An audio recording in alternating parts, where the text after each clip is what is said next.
Hello दोस्तों, कैसे हैं आप सब। दोस्तों, जैसा कि आप सबने डिमांड किया था कि सर पेपर 7 कंप्लीट करा दो, हमने पार्ट 1 ऑलरेडी करा दिया है आपको। और आज हम शुरू कर रहे हैं पार्ट 2, जिसमें बेसिकली दो पार्ट है। देखो यार, इंटरनेशनल रिलेशन और स्पोर्ट्स, ठीक है। इवेंट्स और ऑर्गेनाइजेशन कहीं ना कहीं इसी के अंदर ही कवर हो जाते हैं। सो हम कोशिश करेंगे यार कि आपको ये वाला जो पार्ट है वो जल्दी से ख़त्म करा दें, ठीक है। आज के जो क्लास है उसमें मैं ये टॉपिक कवर करूँगा। यूएन, देन एक आईएमएफ का वीडियो आएगा, world bank, ADB, Asian banks, SAARC, BRICS, other bilateral and regional groups, specially PYQs के हिसाब से मैं लेके आऊँगा। फिर वर्ल्ड ट्रेड ऑर्गेनाइजेशन, इसमें क्या इशू है, green box, blue box, red box क्या होता है, इंडिया पे क्या इम्पैक्ट है, बिकॉज जो ट्रम्प एडमिनिस्ट्रेशन के टाइम पे ये भी काफ़ी रेलिवेंट हो जाता है। ऑल तो भाई ने आते ही ख़त्म कर दिया। ये जो पार्ट है स्पोर्ट्स वाला, अगर आप बोलोगे तो लाऊंगा, अगर नहीं बोलोगे तो इसको फिर अपन प्रीलिम्स के बाद देख लेंगे, ठीक है। हमारा जो प्लान है, मैं फिर से बता रहा हूँ, 1 अक्टूबर से सीजीपीएससी सूत्रा टीम, या आप बोल लो हमारी जो हमने नया नाम रखा अपनी क्लासेस का, pencil classes team, will switch to completely prelims mode. ठीक है दोस्तों, तो चलिए शुरू करते हैं हमारा पहला lecture, United Nations and its organisation. तो देखो यार, प्लान क्या होना चाहिए, मतलब आपको नोट्स कैसे बनाना है, सिंपल समझ लो एक बार बस। Notes at max 2 pages.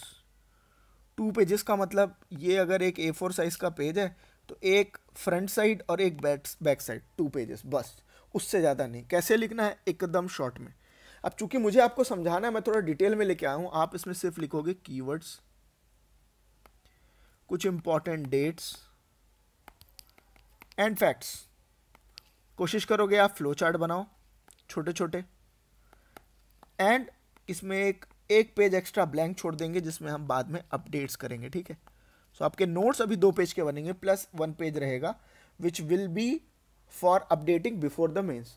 इससे फ़ायदा क्या होगा, आपके लिए रिवीजन करना आसान होगा। देखो यार, 50 नंबर का पार्ट है, बहुत आसान है, ठीक है। एकदम आसान है और बहुत अच्छे से हो सकता है, ज़्यादा इसमें कुछ है नहीं, ठीक है। चलो शुरू करते हैं। तो देखो, यूनाइटेड नेशंस नाम आपने सुना ही होगा, ठीक है। एंड इस एसोसिएटेड ऑर्गेनाइजेशन कब सेट हुआ, तो समझते हैं ना, थोड़ा सा अपन आराम से इसको पढ़ेंगे। United Nation is an intergovernmental organisation. मतलब क्या है, गवर्नमेंट साथ में आके मिलके एक ग्रुप बनाती है जिसका नाम है यूनाइटेड नेशन ऑर्गेनाइजेशन। कब हुआ था, 1945 में। याद रखना। क्या आप, अब अगर आपको लिखना होगा अपने नोट्स में, तो आप लिखोगे यूएनओ, बाजू में लिखोगे 1945, ठीक है। It is the largest, most inclusive and most influential international body. Although influential पे अपन बाद में आएंगे, बट लार्जेस्ट और इंक्लूसिव तो है, बिकॉज इसके पास अभी 193 मेंबर्स हैं। दैट्स ह्यूज, ठीक है। अब कोई भी बॉडी बनती है तो उसको बॉडी को बनाने के लिए एक टर्म्स ऑफ रेफरेंस रहता है, राइट, कि क्या होगी, कैसा काम करेगी, और उसी टर्म्स ऑफ रेफरेंस या टर्म्स एंड कंडीशन बोल लो, उसको क्या कहते हैं, चार्टर, जिसमें सब लोग आके साइन करते हैं, ठीक है। इसका जो चार्टर है, इसमें टोटल एक प्रियम्बल है, मतलब इसका जो पर्पस डिफाइन करता है, जैसे हमारे कॉन्स्टिट्यूशन का प्रियम्बल है, और टोटल 111 आर्टिकल है जो 19 चैप्टर्स में बटे हुए हैं। अब वो अलग अलग सिचुएशन के लिए, अलग अलग पर्पजेस के लिए बात करते हैं। फर्स्ट प्रियम्बल बात करता है, जो इसका बेसिक पर्पस था, पीस एंड इंटरनेशनल सिक्योरिटी। क्यों भाई, क्योंकि ये बना है वर्ल्ड वॉर 2 के बाद। वर्ल्ड वॉर 2 के बाद सबसे इंपॉर्टेंट पास पीस क्या थी, we need to maintain peace. भाई कोई भी आके उठा के लड़ाई दंगा बंद करो, ठीक है। दूसरा, रिस्पेक्ट फॉर ह्यूमन राइट्स। आपको पता है जिनेवा कन्वेंशन है, ये कुछ कुछ वॉर क्राइम्स को लेकर के जो कन्वेंशंस हैं, उसमें भी ह्यूमन राइट्स को सबसे ऊपर रखा जाता है, क्योंकि वॉर्स में ह्यूमैनिटी ख़त्म हो जाती है। यू कैन चेक कि कैसे कैसे तरीके से लोगों को मारा जाता है, क्या क्या किया जाता है। सेकेंड पार्ट बात करता है कि गवर्नमेंट को चार्टर के लिए एग्री करना है, ऑल दो ये उतना इंपॉर्टेंट नहीं है आपके लिए, ठीक है। अब आते हैं मोस्ट इंपॉर्टेंट पार्ट में, ऑब्जेक्टिव्स। पहला, to develop friendly relation amongst nations. अब बहुत तगड़ी लाइन है, कितनी वेग है सोचो। बेसिकली इसका काम क्या है, पीस को इंश्योर करना। पीस को इंश्योर करने के लिए क्या करना पड़ेगा, फ्रेंडली रिलेशन। मतलब कल को अगर इंटरनेशनल एजेंसीज किसी भी बात पे एक ग्रुप बनाती है, तो that can also be called कि ये इसका एक्सटेंडेड पर्पज है, ठीक है। Then to promote respect for human rights. Human rights के रिस्पेक्ट को लेकर के ये काम करेंगे। मतलब आने वाले समय में जो UNHRC बनाई, United Nations human rights commission, 1993 में उसका जो जन्म है वो पहले ही हो गया था। Then to achieve international cooperation solving economic, मतलब इकोनॉमिक से रिलेटेड कोई बॉडी होगी, सोशल मतलब सोशल एस्पेक्ट होगी, cultural and then humanitarian purpose, जैसे पीस आर्मी, यूनाइटेड नेशंस की जो पीस आर्मी होती है, ऑल्दो इंडिया उसमें लार्जेस्ट कंट्रीब्यूटर था, and to serve as a centre for harmonising actions of nations. अब देखो इसमें कुछ कुछ चीज़ें इंपॉर्टेंट है।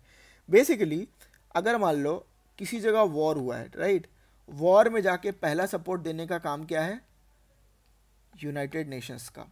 अगर मान लो कहीं वॉर चल रही है, वहाँ पे पीस कराने का काम किसका है, यूनाइटेड नेशंस का।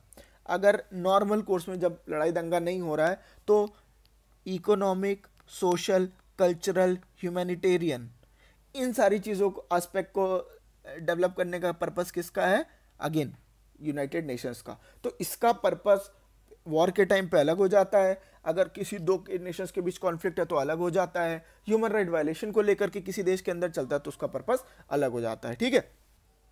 बैकग्राउंड तो देखो यार, इसका एक छोटा सा बेबी फॉर्म आया था वर्ल्ड वॉर 1 के बाद, जिसको कहते थे लीग ऑफ नेशंस, ठीक है, 1920 में। फिर हुआ अटलांटिक चार्टर, ये आपके लिए बिल्कुल भी इंपॉर्टेंट नहीं है। आप बना यूनाइटेड नेशंस, 51 देशों ने उस समय साइन किया था, 26 जून 1945, और हेडक्वार्टर बना इसका न्यूयॉर्क में। मेरे लिए इंपॉर्टेंट क्या है, दो चीज़ें, एक अक्टूबर 24, 1945 और दूसरा न्यूयॉर्क। दो ही चीज़ें इंपॉर्टेंट है, एक है अक्टूबर 24, 1945 और न्यूयॉर्क, ठीक है। एंड देन इसके बाद जनरल असेंबली हुई, इंटरनेशनल कोर्ट ऑफ जस्टिस बना 1947 में। इंपॉर्टेंट है क्योंकि यूनाइटेड नेशंस बॉडीज़ की बात करता है, और इसके बारे में हम आगे पढ़ेंगे। Then universal declaration of human rights, जिसमें इंडिया से 2 मेंबर गए थे, जिसमें एक महिला भी थी। कौन बताएगा, आप मुझे कमेंट करके बताइएगा। जो universal declaration of human rights था, इसमें कौन से इंडिया के 2 मेंबर गए थे, ठीक है, उनके नाम क्या थे। देन अभी कितने लोग हैं, तो देखो यार 193 देश हैं। क्या क्या काम करता है, पीस कीपिंग, एक ह्यूमैनिटेरियन एड, मतलब वॉर के केस में कहीं त्रासदी आ जाए जैसे भी गाजा पे। देन सस्टेनेबल डेवलपमेंट, मतलब फ्यूचर की जनरेशन को प्रिजर्व करने के लिए। क्लाइमेट एक्शन अपने आप में एक इंपॉर्टेंट काम है। Then human right protection. So अगर अपन देखें इसको 5 चीज़ों में बांट सकते हैं, पहला पीस कीपिंग, दूसरा ह्यूमैनिटेरियन एड, तीसरा सस्टेनेबल डेवलपमेंट, एंड चौथा क्लाइमेट एक्शन, पांचवा ह्यूमन राइट्स एक्शन। अब अगर इसका ऑर्गेनाइजेशनल स्ट्रक्चर की बात करें तो देखो यार 6 ऑर्गन्स हैं, ठीक है, एक एक करके चलते हैं। एक है United Nation General Assembly, United Nation Security Council, International Court of Justice, most important, याद रखो, International Court of Justice is a UN body itself. Then secretariat जो इसका इंटरनल पर्पस है, economic and social council, and then trusteeship council. Although ये अभी active नहीं है तो हम इसको पढ़ने वाले नहीं है, ओके। देन उसके बाद कुछ कुछ और भी स्पेशलाइज्ड बॉडी है जिसके बारे में हम बात करेंगे। चलिए पहले से शुरू करते हैं। यूनाइटेड नेशन जनरल असेंबली, आपको पता है कि अभी हमारे जो ऑनरेबल प्राइम मिनिस्टर हैं वो शायद जाएं शायद ना जाएं, 24 सितंबर को हर बार की तरह हर साल यूनाइटेड नेशंस की जनरल असेंबली होती है। क्या पर्पस होता है, डेलिब्रेट करना, पॉलिसी मेकिंग पे काम करना, और इसका रिप्रेजेंटेटिव ऑर्गन है, मतलब हमारे ऑनरेबल प्राइम मिनिस्टर अपने आप को रिप्रेजेंट करने ही जा रहे हैं, अपने मुद्दों को हर बार जाते हैं। क्लाइमेट एक्शन पे हम बात करते हैं, ग्लोबल कोऑपरेशन की हम बात करते हैं, पाकिस्तान की गाली देते हैं, मतलब these are are common works that we every time do. क्या काम करते हैं, सितंबर में आते हैं, कहाँ पे होता है, न्यूयॉर्क पे, खत्म। आप डिसीजन क्या करते हैं, 3-4 चीज़ों पे। एक तो हो गया पीस, दूसरा हो गया सिक्योरिटी, ऑल्दो सिक्योरिटी काउंसिल अलग से, तीसरा हो गया मेंबरशिप, चौथा हो गया बजट, एंड देन इन पूरे प्रपोजल को अप्रूव कराने के लिए 2/3 मेजॉरिटी चाहिए, प्रेजेंट एंड वोटिंग समझ लेना, ठीक है। अदर मैटर्स के लिए सिंपल मेजॉरिटी होती है, अगर ये 4 मैटर्स हैं तो 2/3 चाहिए, बाकी में ये चाहिए, ठीक है। अब लीडरशिप, हर साल 1 साल के लिए प्रेसिडेंट इलेक्ट होता है, मोस्ट इंपॉर्टेंट, कब होता होगा, इसी समय। और ये जनरली ऐसा चलता है कि यार रोटेशन पे रहता है, कभी 1 साल हो जाता है यूरोप का, 1 साल हो जाता है नॉर्थ अमेरिका, 1 साल हो जाता है साउथ अमेरिका, 1 साल एशिया, 1 साल अफ्रीका, इस तरीके से ये रोटेट करके चलता रहता है, ठीक है। So United Nation General Assembly एक जनरल बॉडी है, मान लो बेसिकली ये ग्रुप ऑफ जो नेशंस हैं उन सबको जो एकोमोडेट कर सकता है नॉर्मल कोर्स ऑफ एक्शन में, नॉर्मल कंडीशंस में, वो क्या है, दिस इज यूनाइटेड नेशंस की जनरल असेंबली। अब आते हैं specialised agency, that is called peace and security. अब याद रखो, यूनाइटेड नेशन सिक्योरिटी काउंसिल, आपको पता है India has been trying very very hard to be a part of it. कैसे, कि हमको जैसे ही हम इसके अंदर हो जाते हैं तो our strategic importance increases immensely. Most important नाम क्या है? International peace and security. And इसके कुछ कुछ इंपॉर्टेंट है जैसे MPT, ठीक है, NPT, जो न्यूक्लियर प्रोग्राम को बंद कराने में भी इसका अच्छा खासा और क्या कहते हैं कंट्रीब्यूशन है। अभी भी वॉर्स होते हैं तो एक टाइम ऐसा आता है जब यूनाइटेड नेशन सिक्योरिटी काउंसिल के पास मैटर जाता है और वो डिसीजन लेता है एंड उसके डिसीजंस बाइंडिंग होते हैं भाई, इसको आप मजाक पे नहीं ले सकते, ठीक है। होता क्या है यार, इसमें टोटल 15 मेंबर होते हैं यार, 5 परमानेंट 10 नॉन परमानेंट। इसमें हमारा मेंबरशिप आता रहता है, आप पढ़ते होंगे कि अभी हमारा मेंबरशिप आने वाला था, फिर किसी कंट्री ने अपना मेंबरशिप त्याग करके इंडिया को दे दिया।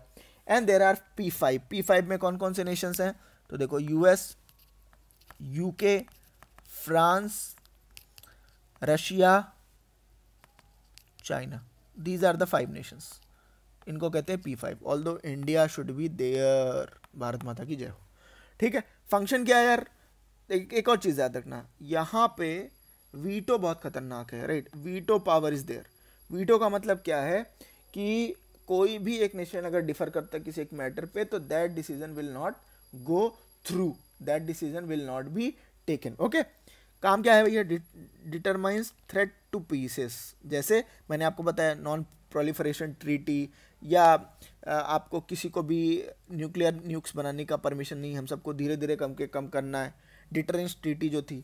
Then peaceful settlement of disputes, basically अभी जो यूक्रेन रशिया वॉर चल रहा है उसको सेटल कराने का काम किसका है? इसका।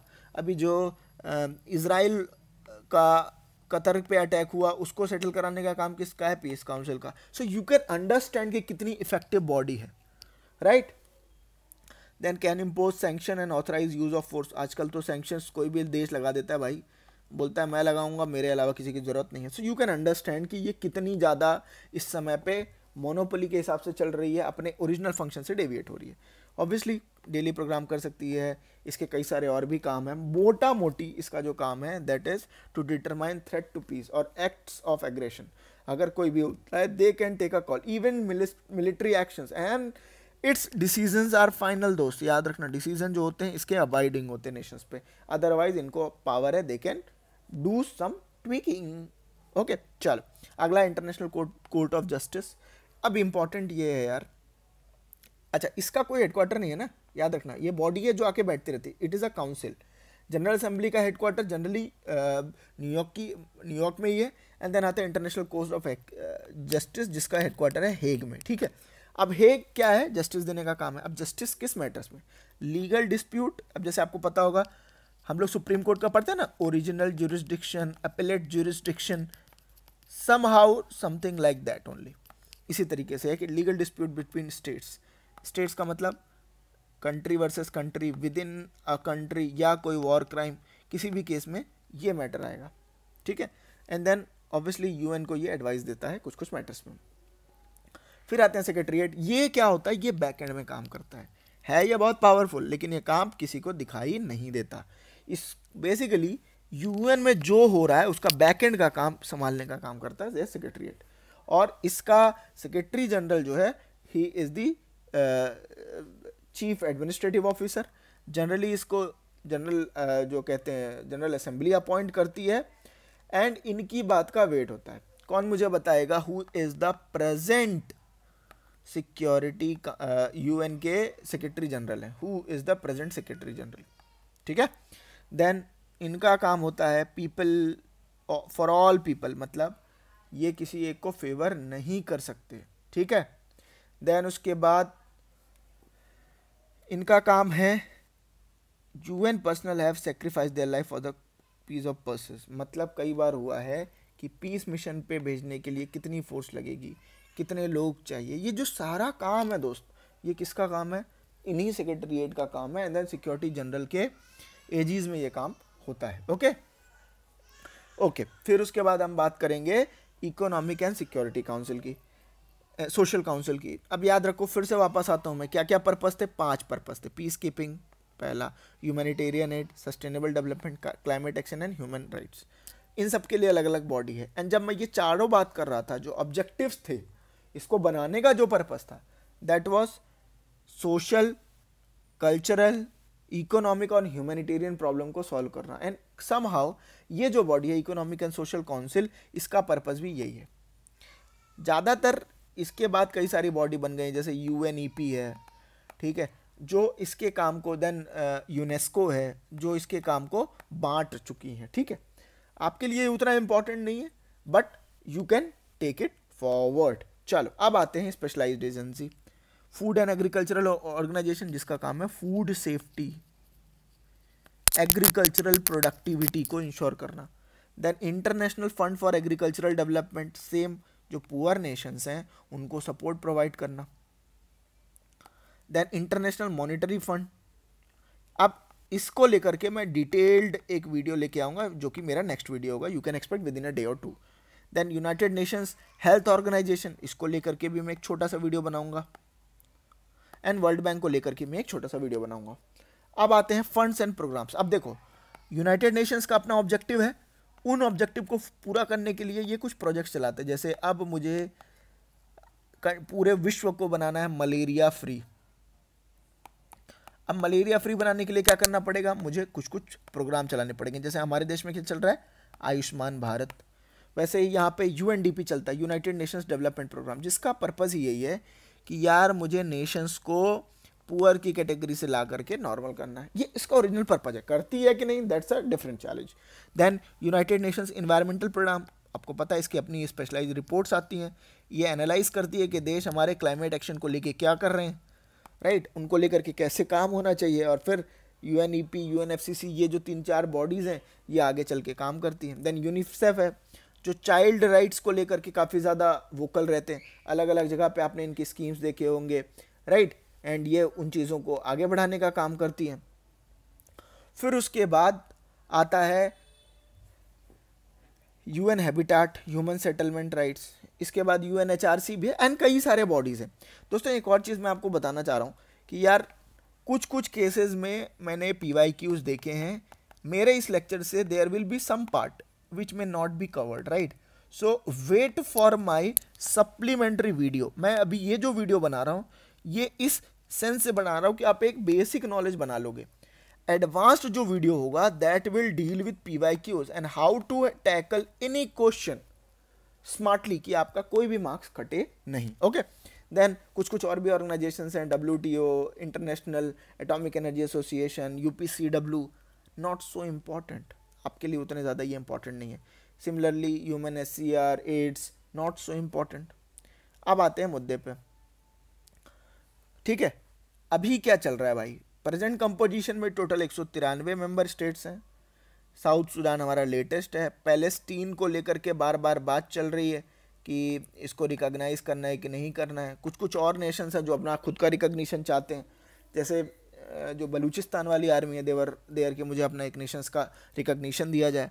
देन कुछ कुछ ऐसे हैं जो ऑब्जर्वर स्टेट में हैं, जो आपको मैंने बताया, वेटिकन सिटी, होली सी, या देन कुक आइलैंड एंड नीलू, ये नॉट फुल मेंबर हैं बट धीरे धीरे करके इनका रिकॉग्निशन बढ़ रहा है। तो बेसिकली रिकॉग्नाइज होने के लिए यार दो ही चीज़ चाहिए। पहला, पीस लविंग स्टेट होना चाहिए जो कि UN के रूल्स को माने, अजीब सी बात है नहीं। Admission requires recommendation bye security council and approval, भाई ये सबसे खतरनाक चीज़ है भाई। पहला यूनाइटेड नेशन सिक्योरिटी काउंसिल को करना होगा। अब आप सोचो, कल को एक छोटा सा नेशन आता है जो चाइना के आजू बाजू है, जिसको चाइना बोलता है अपनी टेरिटरी है, वो कहता है कि मुझे स्टेट का दर्जा दिया जाए। UN में, UNSC में P5 में बैठा है चाइना, बोल देगा नहीं दूंगा, कभी वो नेशन की तरह रिकॉग्नाइज ही नहीं हो पाएगा। ये चैलेंज है। तो इसका मतलब आने वाले समय में दोस्त UN को आज के ट्रेंड्स के हिसाब से, प्रेजेंट सिचुएशन के हिसाब से अपने आप को अपग्रेड करना पड़ेगा। दूसरा, इसको और ज़्यादा इंक्लूसिव बनना होगा। ऐसा नहीं है कि आप बोल दोगे कि तुम्हें मेंबरशिप दे देते हैं और तुम्हारे दांत भी नहीं दिए, तुम्हें कोई पावर ही नहीं दी, तुम अपनी बात ही नहीं रख पा रहे। What is the purpose? And then it needs to be more democratic, because ये जो P5 वाला सीन है ये आने वाले समय पे ज़्यादा दिन चलेगा नहीं। देन इसको अपने आप को स्ट्रेंथन करने के लिए, अब जैसे मैं आपको बता रहा था ना कि इसका काम था पीस सिक्योर करना। क्यों हो रहा है अभी रशिया यूक्रेन वॉर, क्यों हो रहा है इसराइल कतर का अटैक, एंड कोई भी नेशन क्यों इंटरनेशनल वायलेट करने के पहले उसके दिमाग में UN का ख्याल ही नहीं आता। शायद यूएन को सोच के हंसता होगा। And these are the challenges जहाँ पे हमको इसको आगे लेके आना है। कुछ पहले इसने बहुत अच्छे काम किए, जैसे देख लो कंबोडिया में कोशिश की सही करने की, मोजाम्बिक में गए ये इफेक्टिव थे, अल सल्वाडोर में, ग्वाटेमाला में, ये नेशंस में इसने काम किया है। बट आज के प्रेजेंट कॉन्टेक्स्ट में क्या और इसको क्या करने की ज़रूरत है। इसने डेमोक्रेसी को कई जगह प्रमोट किया, जैसे अल्टीमेटली कंबोडिया में इसने फ्री एंड फेयर इलेक्शन कराए। देन ह्यूमैनिटेरियन एड कई जगह पहुंचाते हैं। अब चैलेंजेस एंड लिमिटेशंस, ये मेरा आखिरी पेज है दोस्त। चैलेंजेस क्या हैं? मेजर कॉन्फ्लिक्ट को रोक नहीं पाता, इसकी इफेक्टिवनेस ज़्यादा है नहीं, फंडिंग अपने आप में डिपेंड करते हैं बिकॉज ये कंट्रीब्यूशन पे। अब मान लो कल को यूएस बोलता है यार मैं तेरे को जा, तू भी क्या याद है $100 बिलियन दे रहा हूँ बट मेरे अगेंस्ट कोई वॉर क्राइम मत चलाना, मेरे यहाँ पॉलिटिक्स या डेमोक्रेसी की ऐसी की तैसी हो रखी है बट कुछ मत बोलना। एंड बोलेगा okay sir 100 billion fine, let me give it. Cooperation की कमी है, भारी कमी है, कमी नहीं बहुत कमी है भाई। देन लिमिटेड अथॉरिटी, कोई सुनता ही नहीं है बात। पॉलिटिकल इन्फ्लुएंस अच्छा खासा है बिकॉज सीधे सीधे ये बॉडी जो मैंने आपको एग्जांपल दिया। Then persistent to poverty and inequality, आज भी है, ये आज भी है दिक्कत। तो तुम क्या कर रहे हो भाई? what is your body is doing you and this should be the question amongst them also। अब कैसे इसको बढ़िया से बन सकता है? इसकी फंडिंग के लिए कोई मैकेनिज्म बनाओ, कोई टैक्स लगा दो सारे देशों पे जो उनको देना होगा। पार्टनरशिप स्ट्रेंथन करने के लिए यार आपको रीजनल बॉडीज़ को, एनजीओज को बनाना पड़ेगा। कॉन्फ्लिक्ट प्रिवेंशन पे काम करना पड़ेगा, ये नहीं कि नेशंस अपने ही वहाँ पे रोटी सेक रहे हैं। आपको पता है ना कि world war 2 was the reason जिसकी वजह से यूनाइटेड स्टेट्स की जो इकोनॉमी है दैट रिवैम्प्ड, अदरवाइज 1929 में बेचारे भुखमरी के हालात पे आने वाले थे, उनकी इकोनॉमी खत्म हो गई थी। वर्ल्ड वॉर 2 में उन्होंने जितने हथियार बेचे पूरी इकोनॉमी उनकी खड़ी हो गई। देन ऑल्सो उन्हें भी वॉर करना पड़ा but it was there. And आज भी ऐसा लगता है कि ये जो चीज़ें हो रही हैं, जो वॉर्स हैं, इसमें अपने कई सारे $बिलियन की इनकी डील हो जाती है, बाकी नेशंस देख के लगता है कि हमें करने की ज़रूरत है। So you can understand. Then civil society, obviously peoples को कंट्रीब्यूट करो, जरूरी थोड़ी है कि नेशंस ही सीधे स्टेट चीफ्स ही आएंगे। देन क्लाइमेट चेंज, भाई साहब फ्यूचर के लिए आपको करना ही पड़ेगा। देन स्ट्रेंथन अकाउंटेबिलिटी, ये अब बंद दरवाजे में 4 लोग डिसीजन ले लिए वो नहीं चलने वाला भाई, ठीक है। सो आई होप ये वीडियो आपको पसंद आई होगी दोस्तों। मिलते हैं अगले लेक्चर में। मैंने जो क्वेश्चंस पूछे अगर आप कमेंट करते हैं I will be very happy. अब आपके मन में आएगा, अब आप कमेंट करोगे कि सर इसका पीडीएफ दो ना, इसका पीडीएफ दो ना। दोस्त 200 व्यूज़ मिनिमम आएंगे तब मैं पीडीएफ खुद ही अपने टेलीग्राम चैनल में डाल दूंगा। आप हमारे टेलीग्राम चैनल से जुड़े रहिए। मिलते हैं अगले वीडियो में, बाय।